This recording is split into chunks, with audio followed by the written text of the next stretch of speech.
This story happened to my mom's friend. From here on out, I'm just going to call him Uncle. He has given me permission to share this story. This took place in the winter of 2013 in China, during the Chinese New Year. He was driving from work back to his hometown, which was in another province. It was in the middle of the night. The highway was completely empty since everyone was enjoying their celebrations rather than being out on the road. Uncle was extremely tired from work and had to drive for 10 hours on that cold winter night. He was pretty stressed out, as you can imagine. The drive was rough until he discovered a side mountain route that would save him some time, so he took it, which was a huge mistake. For those who have ever traveled to China, you know how dangerous some of the mountain roads can be, especially in the dark, with the snow falling while you're straddling on the edge of a cliff. You could die if your car slips even a tiny bit.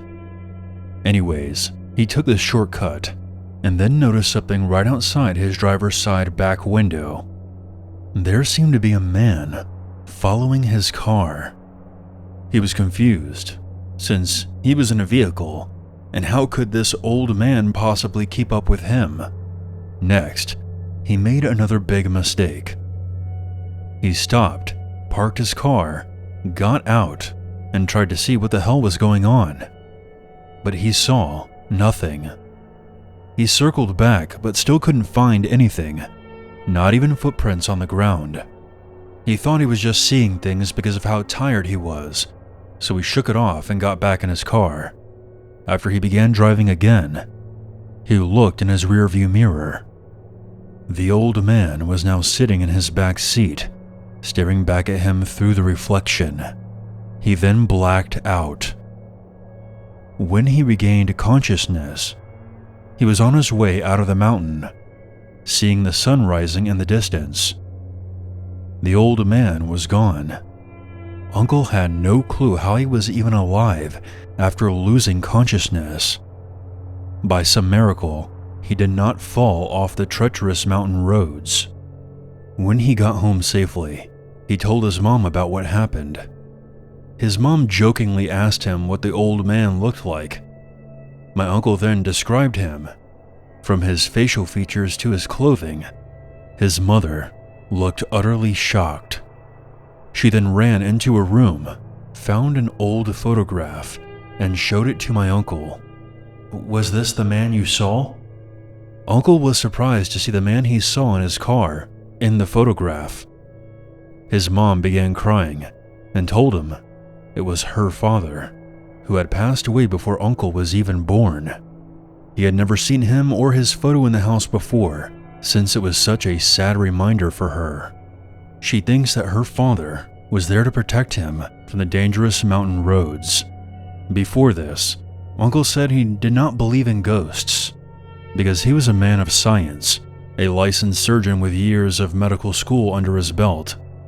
But what he experienced on the mountain that night has forever changed his perception.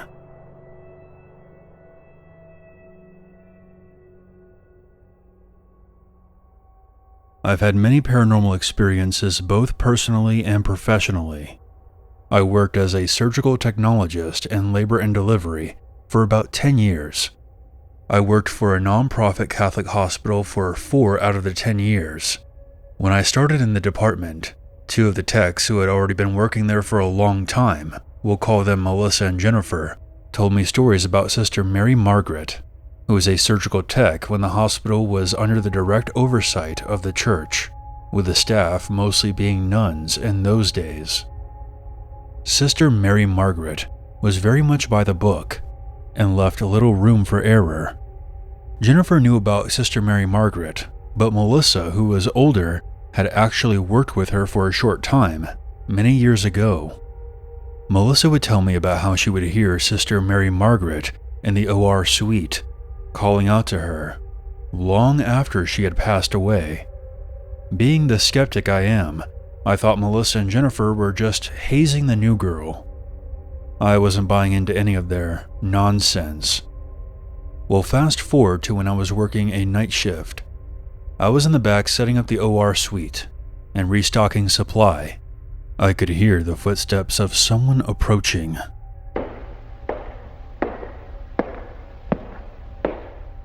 Like high heels making that distinctive clacking sound against the hard floor. I just figured one of my coworkers was pranking me. So I decided that I would just jump out of there and catch them in the act and let them know that I wasn't going to be fooled so easily. When I went out into the hallway, ready to scare the scrubs off of whoever was trying to prank me, but I soon realized no one was there. There was no movement in the hallway, no swinging doors, no chattering on the intercoms, nothing. So that first incident kind of just got a shrug out of me, and I went on working. As time passed, these occurrences became more and more frequent. We got new employees that Melissa and Jennifer were training. There was an incident involving Melissa and a trainee in the OR suite, where a syringe floated from the top of the supply pile for about a minute and then just dropped to the floor. I really began believing them when they relayed this story to me. I could tell that they were honestly shaken up by the ordeal, and I actually felt pretty bad for them. I continued having my own encounters with the footsteps, accompanied by unintelligible whispering. All of the hallmarks of a typical haunting. Some of my new coworkers continued reporting the same kind of activity. During one night shift, I went to the OR suite at about 2:30 to restock some supply. I had done this 100 times before, but when I entered the room, I felt an overwhelming sense of dread. I somehow knew that if I looked up, I would see something. I immediately stopped what I was doing and slowly looked to the ceiling to see a black mist hovering above me. At first, I thought maybe it was the beginning of a fire, but I couldn't smell any smoke. I then knew I was in the presence of something malevolent, and if I didn't do something quickly, this black mist I was seeing could be just the beginning of something even more horrific. The mist began to slowly seep down toward me. I did what seemed to be the most sensible thing in that moment and began reciting the Lord's Prayer. It paused and then retreated. It literally looked like a film being played in reverse as it sank back into the corner of the room. As soon as it was gone, I turned and hustled out of there back down the hallway. I knew that whatever was in that room with me was not Sister Mary Margaret. She may have been a prude in life, but she was a woman dedicated to God and the well-being of those who came through this hospital. I have never said a thing to anyone, never mentioning this experience to my coworkers, friends, or family. At the time, I honestly didn't want to be ridiculed. However, this is an experience I am no longer content to keep to myself. There's no harm in sharing it now, so I hope you enjoyed it, and I thank you for listening.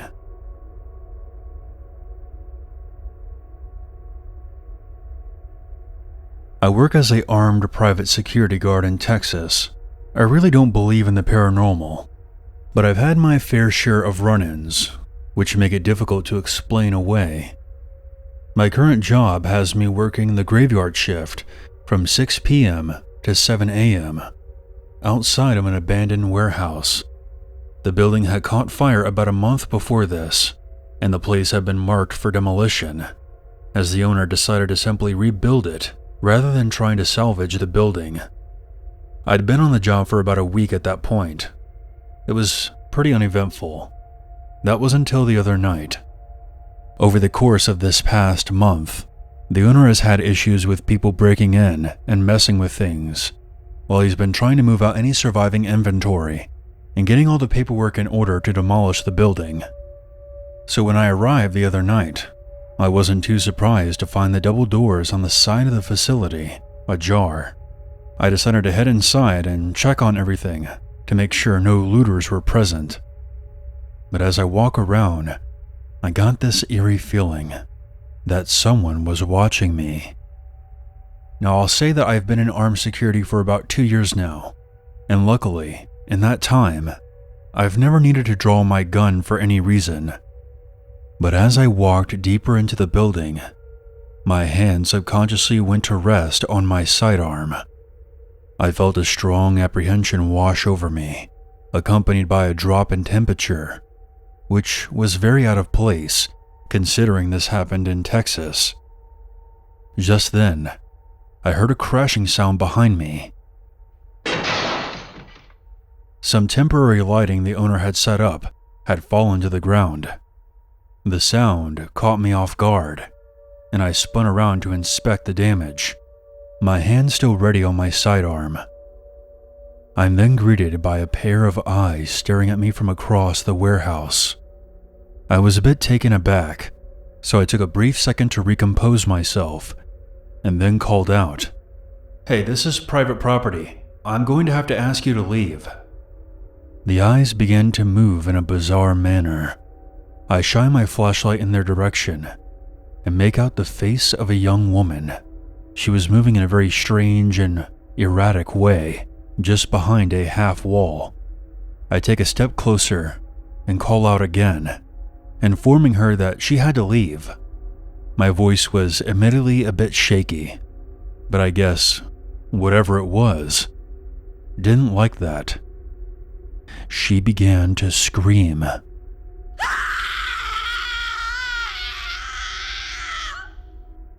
It was the loudest, most blood-chilling scream you could ever imagine. By now, I was completely freaked out by the situation. I decided it was best to step back outside and call the police to come deal with this insane woman. Just as I break the threshold back outside, the screaming immediately stops.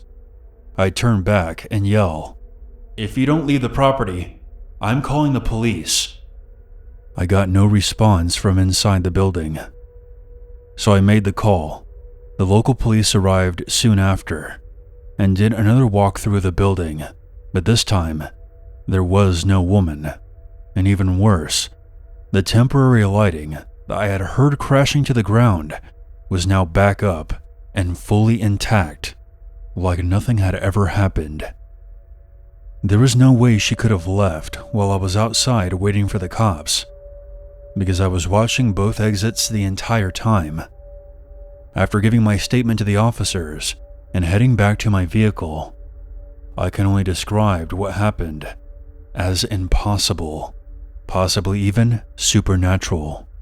And I, for one, cannot wait for this building to be demolished.